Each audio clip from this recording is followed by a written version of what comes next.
We live in a world obsessed with freedom. Freedom of speech, freedom to travel, freedom to choose what we wear, what we eat, what we believe. It's a word we carry like a badge of honor, a word we wave like a flag. But have you ever paused to ask yourself, what is true freedom?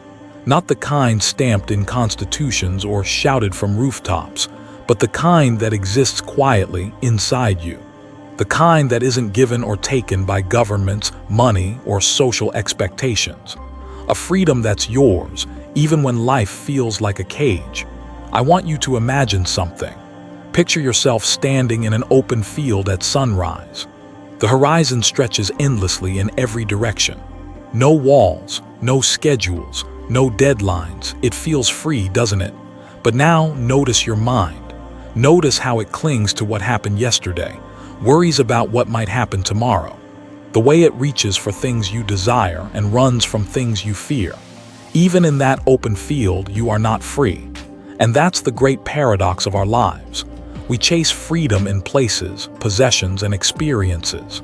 But we rarely look for it in the one place it's always been waiting, within the landscape of our own mind. You see, the Buddha didn't teach freedom as a privilege granted by the outside world. He spoke of a different kind of liberation, not freedom from laws or responsibilities or even suffering, but freedom from attachment, freedom from craving, freedom from the illusions we mistake for reality. And those illusions are everywhere, in the way we grasp at praise and run from criticism, in our endless scrolling, swiping, chasing, and comparing, in the belief that if we just had a little more money, a better partner, a newer phone, then finally we'd be happy. But you and I know how that story ends. The finish line keeps moving, and so we run, not realizing the thing that binds us isn't the world, it's our own unquestioned habits of mind. There's a story I once heard about a young man who went to a Zen master seeking peace. He said, "Master, I have everything. A good job, a family who loves me, a beautiful home, and yet I feel restless, anxious, trapped. What should I do?" The master smiled, poured him a cup of tea, and kept pouring. The tea overflowed, spilling onto the table and onto the young man's hands. Startled, the young man cried out, "Stop, the cup's already full." And the master replied, "Exactly. How can you find peace when your mind is filled with attachments, expectations, and restless thoughts? Empty your cup. Only then will you taste freedom." It's easy to dismiss this as a quaint parable, some ancient story with little to do with our modern lives. But look around. How often do you fill your cup with things you don't need? How many times do you let a comment on social media decide your mood for the day? How often do you replay old mistakes in your head like a song you can't turn off? True freedom isn't about running away from responsibility. It isn't about ignoring the world's problems or living in isolation on some distant mountain. It's about learning to be fully present, fully alive, and fully at peace, no matter what's happening around you. Freedom, in the Buddhist sense, is the ability to act without being enslaved by your impulses. To choose kindness when anger feels easier, to remain calm when chaos surrounds you, to see things clearly without the fog of ego and attachment. And here's the beautiful part, you don't have to wait for perfect conditions to find it. It's available to you right now, in this very breath, whether you're stuck in traffic, waiting in a grocery store line, or sitting alone in the quiet of your room. Every moment holds the doorway to freedom if you know how to look. This isn't about perfection. It's about awareness. The awareness that when you feel anger rising in your chest, you can pause, breathe, and choose not to let it consume you. The awareness that joy isn't found in the next big thing, but in savoring the small, ordinary moments you've been sleepwalking through. The awareness that no one, no job, no possession holds the key to your peace, because you've been holding it all along. In the days to come, we'll explore this idea together, not as abstract philosophy, but as a living, breathing practice. One that happens not in silent temples or sacred texts, but in the noise and mess of your daily life. In the conversations you have, in the choices you make, in the stories you tell yourself when no one else is listening, because that's where freedom lives, not in the faraway someday, but here, now. In this small, quiet, ordinary moment you're living in right now. So let's begin. Let's walk together into the everyday world and learn how to be free in the places we least expect it. If you ask the average person what freedom means, you'll hear words like choice, control, independence. The ability to do what you want when you want without anyone standing in your way. But from the Buddhist perspective, that's not freedom. It might look like freedom. It might feel like freedom for a while. But if you look deeper, you'll see it's just another kind of prison. Because if your sense of freedom depends on external conditions, on whether people agree with you, on how much money you have, or whether life is unfolding according to your plan, then you're always at the mercy of things you can't control. And what the Buddha realized more than 2,500 years ago is that most of us are walking through life as prisoners of our own minds. Not because someone locked us up, but because we built the cage ourselves. We are bound by habits, by attachments, by endless cravings for pleasure, for approval, for certainty. And every time we grasp for something outside ourselves to feel whole, to feel safe, to feel loved, we tighten the chains a little more. The Buddha called this tanha, craving, and it's the source of suffering, not because desire itself is evil, but because of the way we cling to it, believing, if I just get this one thing, then I'll finally be free. But the nature of craving is like drinking salt water. The more you drink, the thirstier you become. The Buddhist view of freedom is something much subtler. It isn't about having whatever you want. It's about not being enslaved by your wants. It's not about bending the world to your will. It's about seeing through the illusion that the world was ever yours to control.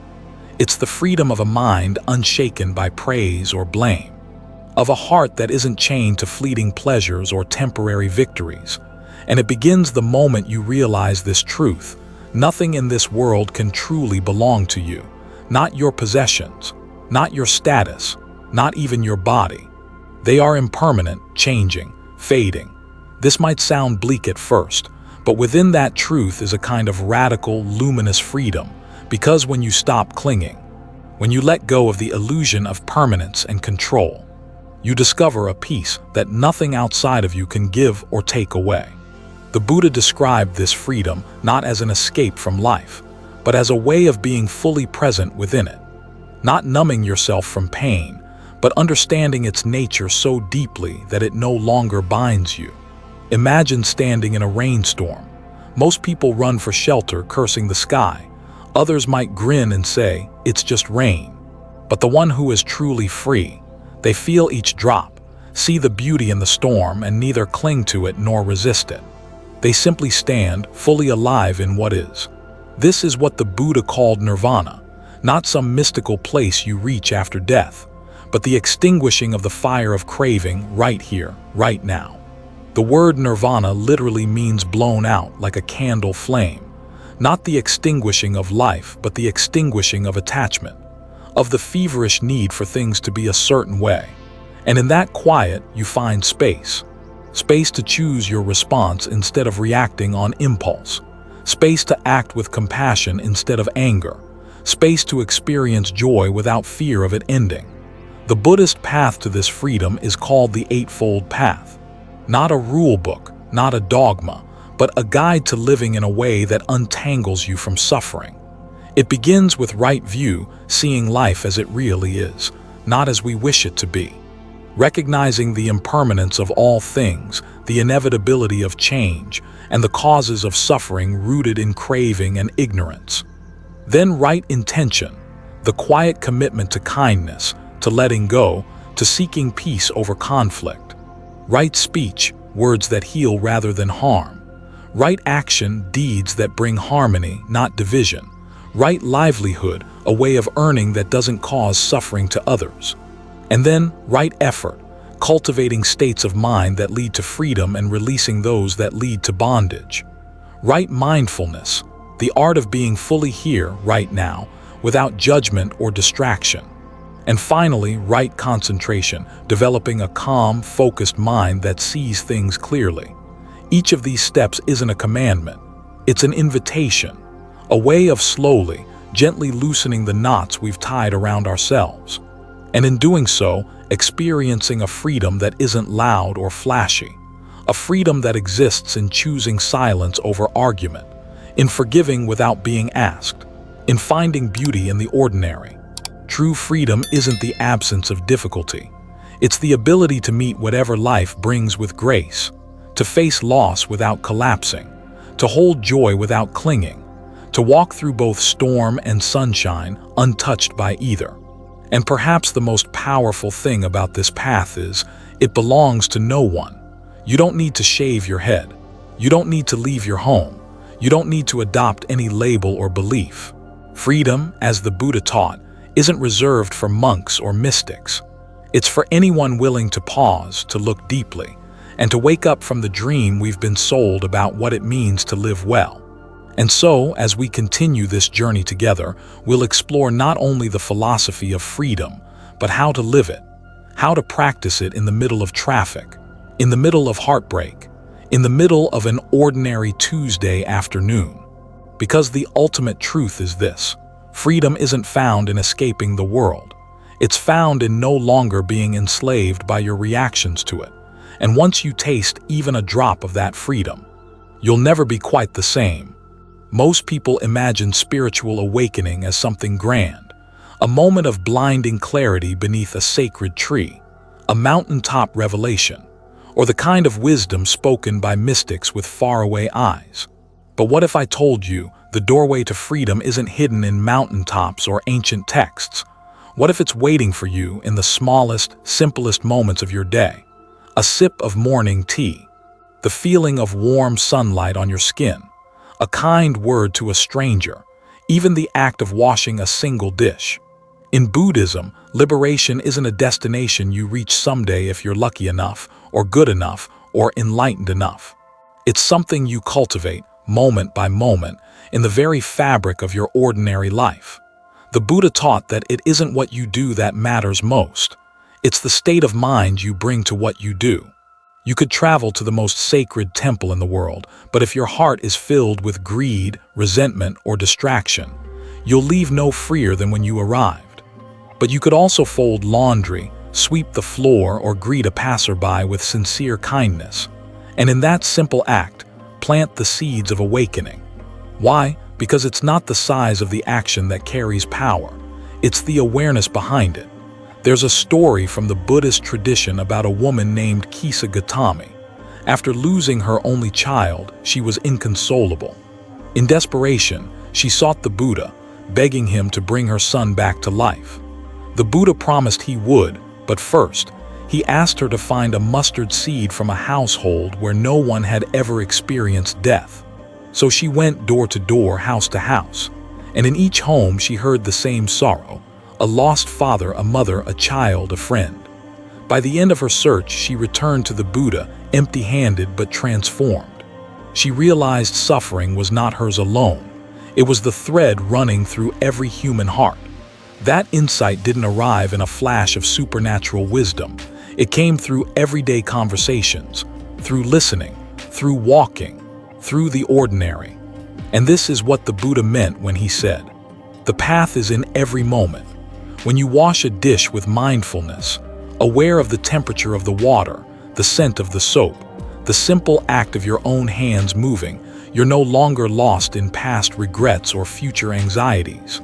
You've returned to now, and in that now you are free. Liberation isn't about what you own, what titles you carry, or what cosmic secrets you've uncovered. It's about whether you're present in this breath, this step, this word. Can you be kind when no one's watching? Can you listen fully without crafting your reply while the other person speaks?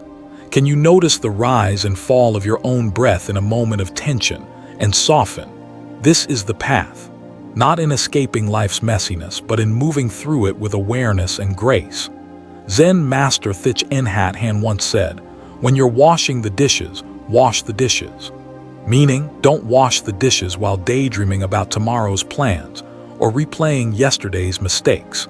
Be here, feel the warm water, notice the bubbles, recognize the small miracle that you have clean water, functioning hands, and a dish to clean. In doing so, you turn a chore into a meditation, a moment of clarity in the midst of chaos. Everyday actions are where the battle for your freedom is fought and won. Because in those small, unglamorous moments, that's where habits live. That's where cravings hide. That's where old fears creep in. If you can be mindful there, when no one's applauding, when nothing feels profound, you're rewiring yourself for a different kind of life. The Buddha spoke of something called sati, mindfulness, not a trendy wellness word, but a deep, ancient practice of remembering. Remembering what? Remembering to be awake, to notice when your mind drifts into anger, jealousy, or fear and gently guide it back, not with force but with kindness, to feel your foot on the earth as you walk, to savor the warmth of tea in your throat, to pause even for one breath before reacting. These moments might seem insignificant, but string them together and they become your life. Because here's the thing most of us forget. Life isn't made up of grand, cinematic moments. It's made of countless small, ordinary ones. The conversation you almost ignored, the thought you chose to release, the anger you didn't feed. These are the moments that shape you. And the beauty of the Buddhist path is that it doesn't ask you to renounce the world. It asks you to wake up inside it, to find wisdom in traffic, peace in chores, compassion in difficult conversations. In fact, the greatest test of your freedom isn't how calm you feel on a meditation cushion. It's how you show up when your plans unravel, when someone offends you, when fear knocks at your door. Will you be swept away by old habits? Or will you pause, take a breath, and choose a different way? That's where the real practice lives. And it's a practice, not perfection. You'll forget. You'll stumble. You'll lose your way 100 times. But the path is always right beneath your feet. The Buddha reminded us, drop by drop is the water pot filled.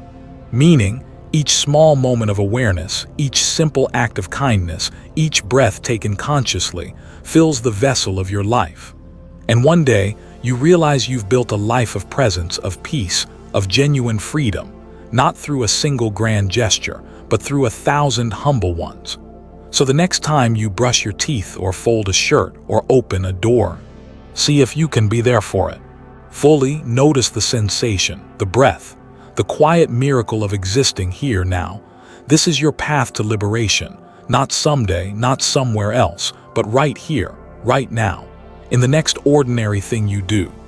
Every morning at exactly 5 a.m., Daniel boarded the same subway train, same station, same car, same worn-out seat by the window.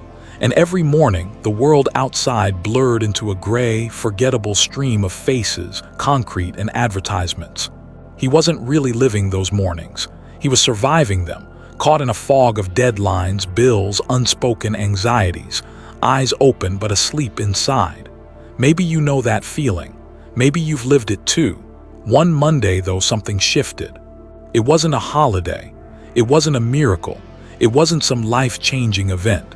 It was a woman, an old woman. She stepped onto the train carrying nothing but a cloth bag and a calm presence that seemed almost out of place in the rush-hour chaos. Daniel barely noticed her at first, just another passenger in the human current. But then, as the train lurched forward and the usual grumble of complaints rose around them, something unusual happened. She smiled. At no one in particular. Not the fake kind of smile people put on to look polite, but a quiet, content smile like she was holding some kind of secret. Daniel's eyes met hers for a brief, unremarkable second. And in that instant, it felt like time slowed, not in some Hollywood slow-motion way, but in a way where suddenly the noise didn't matter. The crowded car didn't matter. The weight in his chest felt a little lighter. And for the first time in years, Daniel noticed. He noticed the rhythm of the train on the tracks, the crumpled hands of the man across from him, folded in silent exhaustion, the way sunlight flickered briefly between buildings. He was present. Not entirely, not perfectly, but enough. And in that fragile moment of awareness, he saw his life for what it was, a constant reaching, a clenching, an endless chase for something that always seemed a little ahead of him, the perfect job, the perfect body, the perfect relationship, the perfect someday. And in chasing those somedays, he'd traded away thousands of nows. The old woman didn't say a word. She didn't need to. Her presence spoke louder than sermons. In Buddhist teachings, we're told that the true teacher isn't always a monk in saffron robes. Sometimes, it's a stranger who reminds you, by example, how to be free inside yourself. Freedom, after all, isn't about escaping the train. It's about waking up on the train, because the external world rarely changes the way you want it to. The deadlines, the noise, the heartbreak, they'll keep coming. What changes is how awake you are when they arrive. That morning, Daniel didn't quit his job. He didn't renounce all possessions. He didn't retreat to the mountains, but he did start noticing. He noticed the warmth of his coffee cup against his palms, the texture of sidewalk cracks beneath his shoes, the heaviness of anger in his stomach before it spoke through his mouth. And those small acts of noticing became his quiet rebellion. A rebellion against sleepwalking through life, against letting the train ride of existence carry him to a destination he never chose.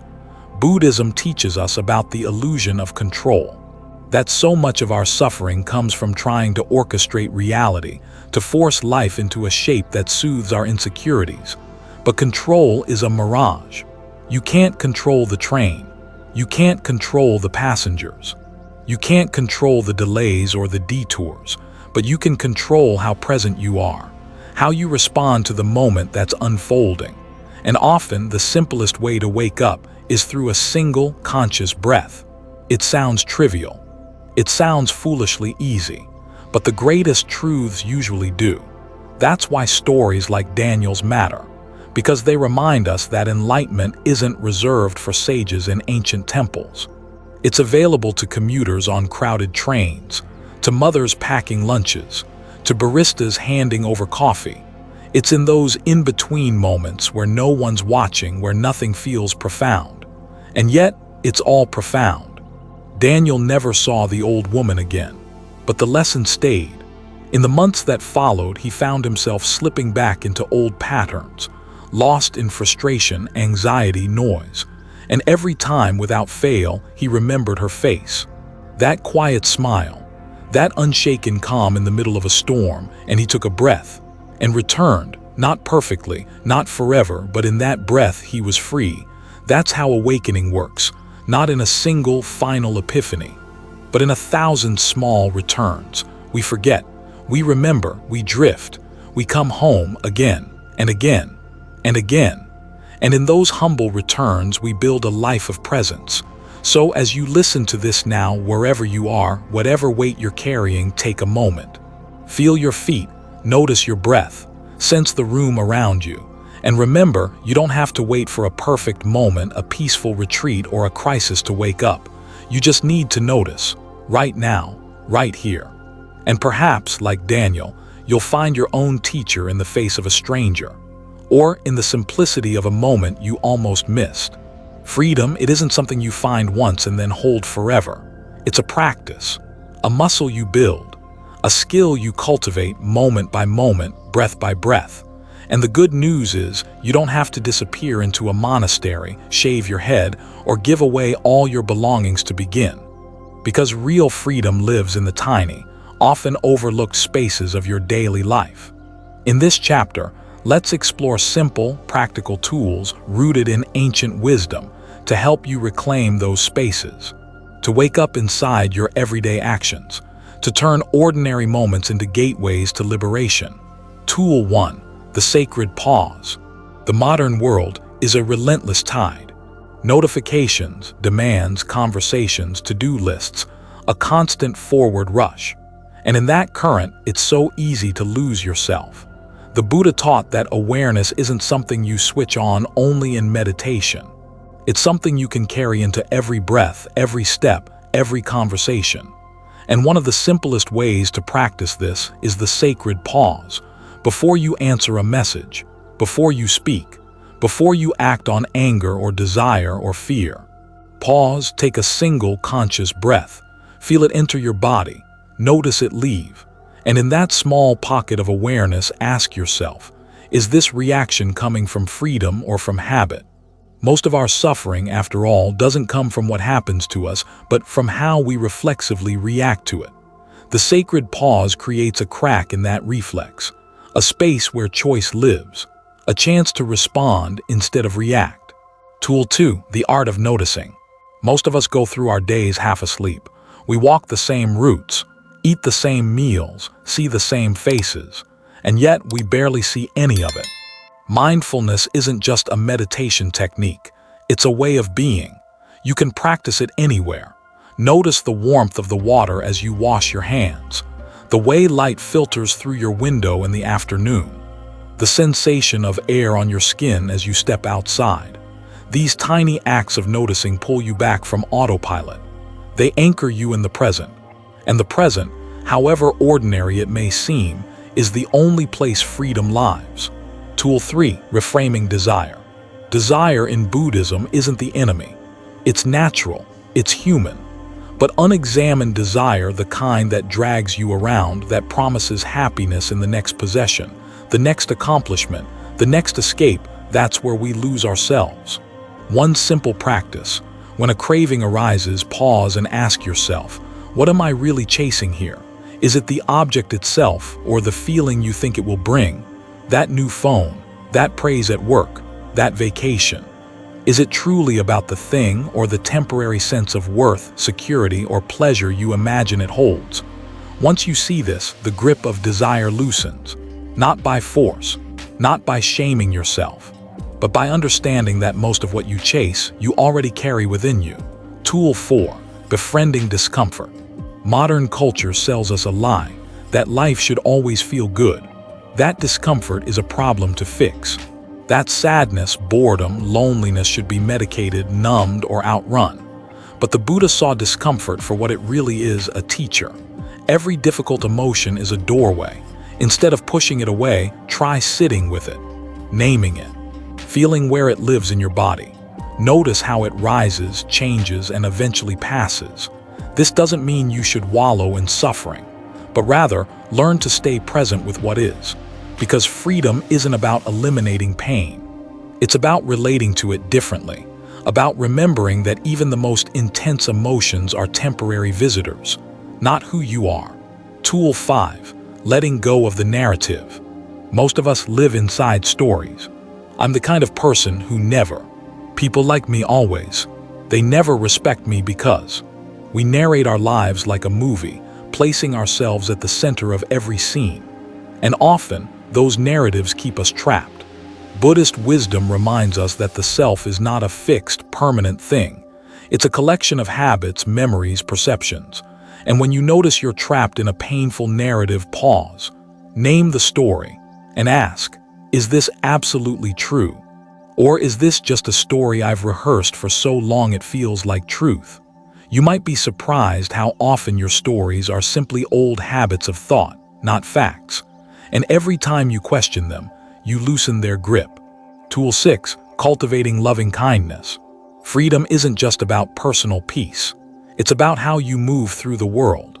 One of the most transformative daily practices you can adopt is metta, or loving kindness meditation.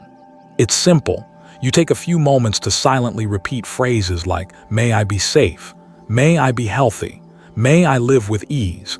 Then extend those wishes to others, first to someone you love, then to a stranger, then to someone difficult, then to all beings. It might feel mechanical at first, but over time, it softens the heart. It dissolves the illusion of separation, and it reminds you that every person you meet is carrying their own invisible weight. This practice turns mundane interactions, the cashier, the driver who cuts you off, into opportunities for connection, for compassion. And compassion, too, is freedom. Tool 7, remembering impermanence. Finally, perhaps the most powerful tool of all. Remember that everything changes. Every joy, every sorrow, every breath, every moment, nothing is permanent. The seasons turn, bodies age, relationships shift, emotions rise and fall. And while this can sound unsettling, it's actually the source of great freedom. Because when you truly grasp impermanence, you stop clinging so tightly. You appreciate beauty while it lasts. You endure pain, knowing it won't last forever. And you realize that the only sane way to live is to be fully awake for this brief, precious, astonishing experience of being alive. These tools aren't exotic. They don't require special equipment or years of training. They require only your attention, your willingness to pause, to notice, to choose presence over habit again and again. It won't be perfect.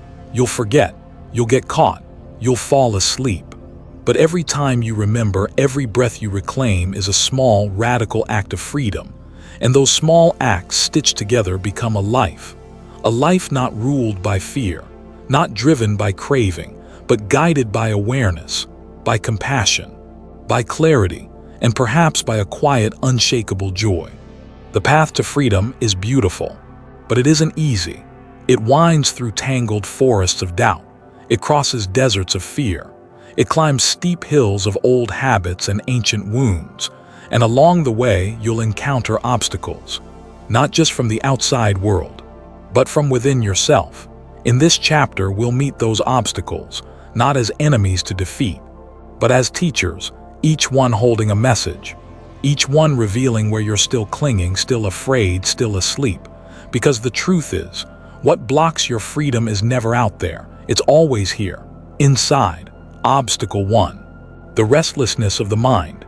Have you ever sat down to meditate, or simply tried to be present with a moment of stillness, and found your mind running in every direction? Memories, worries, plans, imagined conversations. It feels like trying to calm a wild horse. This is one of the most common obstacles on the path, restlessness. The Buddha called it udekakukaka, the scattering of the mind, and the key isn't to fight it, but to notice it, gently. Each time you catch your mind wandering, simply guide it back, to the breath, to the sound of wind in the trees, to the sensation of your feet on the ground, like training a puppy, firm but kind. Over time, the mind learns, it slows, it softens, and you begin to taste the freedom hidden beneath the noise. Obstacle 2. The weight of doubt. Am I doing this right? Is any of this working? Who am I to think I can be free? Doubt is an ancient companion on every seeker's path. The Buddha himself faced it beneath the Bodhi tree. As Mara, the tempter, whispered, "You are unworthy, you cannot succeed." And like him, you too will hear these voices. But here's the secret. Doubt is not a problem to solve. It's a signpost. It reveals where your trust is still fragile, where you still seek certainty in an uncertain world. The practice is to acknowledge it. Doubt is here. Then gently return to the breath, to the next step, to the next moment. Because doubt loses its power when you stop believing it has to be resolved. You don't need to banish doubt to walk the path. You only need to keep walking. Obstacle 3. Attachment to comfort. We live in a culture addicted to ease. Comfortable homes, climate control, instant entertainment, and while there's nothing wrong with pleasure, clinging to it can imprison you, because growth often asks you to be uncomfortable, to sit with restlessness, to face painful truths, to stay present with difficult emotions. The Buddha compared this to a person with a splinter in their skin. They avoid using that hand. They favor the other. They organize their life around avoiding pain. But true healing comes not from avoidance, but from gently removing the splinter. Every time you choose presence over numbing, courage over avoidance, you loosen the chains of comfort, and you remember, you are larger than your preferences. You can hold both pain and peace. Obstacle 4. Clinging to identity. We love our labels. I'm a kind person. I'm a failure. I'm a skeptic. I'm spiritual. These identities give us a sense of control, of predictability, but they also trap us, because the moment you believe you are a certain way, you begin to live inside that cage. Buddhism invites you to question even the most cherished identities, to ask, what am I beyond these stories? What remains when I stop clinging to labels? And as you gently let go, you discover something vast, silent, unbound, a freedom that doesn't depend on who you think you are. Obstacle 5. Fear of loss. So much of human suffering comes from the terror of losing what we love, our health, our status, our loved ones, even our sense of self. This fear, too, the Buddha saw clearly, and he taught a radical, tender way to meet it. Not by pretending you won't lose, but by realizing you already have. Everything you hold dear is impermanent, already changing, already slipping through your fingers. This isn't meant to be depressing, it's liberating. Because when you stop resisting the truth of change, you begin to cherish what's here now. You stop clinging and start loving more fully. Every sunrise, every embrace, every breath. Freedom comes not from holding tighter, but from letting go gracefully. Obstacle 6, the illusion of control. We plan, we predict, we manage, and deep down we believe. If I just try hard enough, I can control how life unfolds. But life has never agreed to this contract. Plans fall apart, people leave, the body ages, and the more you cling to control, the more anxious you become. Buddhist wisdom doesn't suggest apathy. It invites you to act wisely and then release the outcome, to plant seeds with care, but accept the harvest, whatever it may be. This surrender isn't weakness. It's the deepest kind of strength, the strength to meet life as it is, not as you wish it to be. These obstacles aren't signs you're failing. They're signs you're on the path, because only those walking toward freedom meet these walls. And every time you face them, every time you pause, notice, and choose presence anyway, something in you softens, something old breaks open, and you step a little closer to that vast, silent, unshakable freedom that was never outside you. So if today your mind is restless, if doubt grips your chest, if fear whispers that you'll never be free, remember this too is the path. Breathe, bow to the obstacle, and keep walking, because beyond each one lies a clearer sky. And you were always meant to remember the sky. And so here we are, at the edge of this quiet journey we've walked together, through restlessness and stillness, through stories and silence, through obstacles and openings. And now, as you sit here wherever you are, listening to these final words, I wonder, can you feel it? The presence of this moment, the gentle hum beneath the noise, the stillness that has always been waiting beneath every story you've told yourself. This is freedom, not some distant, unreachable state, not a perfect life free from difficulty, not an endless string of pleasures and victories, but this, right here, right now. We've been conditioned to believe that freedom is something you chase, that it lies on the other side of achievement, of success, of the perfect relationship, the perfect home, the perfect you. But the ancient wisdom of the Buddha whispers a different truth, one that thousands of years later still shines as clear and bright as ever. Freedom isn't something you attain. It's something you realize. It isn't built. It's uncovered because it was never gone. The obstacles you've met aren't walls meant to block you. They're mirrors showing where you still grip, where you still believe the old, tired stories about who you need to be. And each time you pause, each time you breathe, each time you choose to see clearly, you chip away at the illusion, until one day you glimpse it. The vast, open sky of your true nature, vast, boundless, unshaken. And when you glimpse it, even for a breath, even for a heartbeat, you realize you were never as trapped as you thought. The small freedoms you practice each day, choosing presence over distraction, forgiveness over resentment, silence over reaction, they ripple outwards, they remake your life, not in sudden explosions of perfection, but in quiet, steady shifts, the way a mountain is shaped not by storms, but by the gentle, patient touch of wind and rain. This is the beauty of true freedom. It's not dependent on your circumstances. It doesn't wait for the world to be fair. It doesn't ask for the perfect body or the perfect past. It lives in the space between your thoughts, in the pause between your breaths, in the moment you stop chasing and simply arrive, right here. So as you leave this journey, remember, your life doesn't have to look different for you to be free. You don't need to escape your job, your responsibilities, your imperfect relationships. The invitation is much simpler and far more radical. It's to meet your life exactly as it is, and notice that freedom is already woven through every ordinary moment. In the warmth of morning light spilling through your window, in the taste of cool water on your tongue, in the sound of your own breath as you lay in the dark. This is where the masters of old found liberation, not in distant monasteries, though some did, but in the simple, undramatic practice of presence. One breath, one step, one ordinary moment at a time. And so can you. You don't have to be fearless, you don't have to be flawless, you don't have to be anyone else. You only have to begin, to listen, to notice, to trust the quiet wisdom beneath the noise. Because the truth is, you are already home. There's a beautiful teaching in Zen Buddhism. A fish does not know it's in water until it's pulled from the stream. And likewise, you have spent your life swimming in freedom, mistaking it for something ordinary, overlooking it as you chase distant illusions. But now, even for a moment, you felt it, tasted it, remembered, and that is enough.